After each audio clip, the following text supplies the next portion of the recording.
Bom, pessoal, vou mostrar aqui, né, o protótipo da engarrafadorazinha nossa, como que ela tá ficando.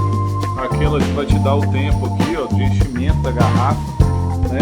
A garrafa tá ali, eu vou startar o processo aqui agora, pra gente ver, ó, ela vai descer o bico, tudo até na garrafa, aí a garrafa vai ajustar aqui embaixo, aqui, ó, né, pra poder regular na pressão, vai fazer contrapressão. Tá fazendo a fuga, encheu de CO2, vazou 2 vezes, pressurizou.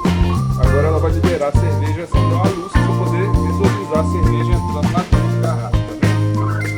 Ela vai fazer agora o enchimento dentro dessa garrafa. O tempo já está controlado e regulado de acordo com a pressão que sai da válvula. Terminou de fazer o enchimento agora, ó. Já para, tá vendo? Tá na medida certinha da garrafa, tá aliviando a pressão agora e ela vai começar a subir de novo, tudo sozinha, já tá começando a retornar e a garrafa tá enchida, tá?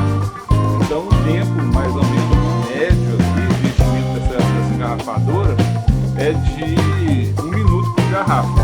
Já retornou, já tá liberado, já posso tirar a garrafa cheia aqui e tampar a garrafa. Beleza? Um abraço.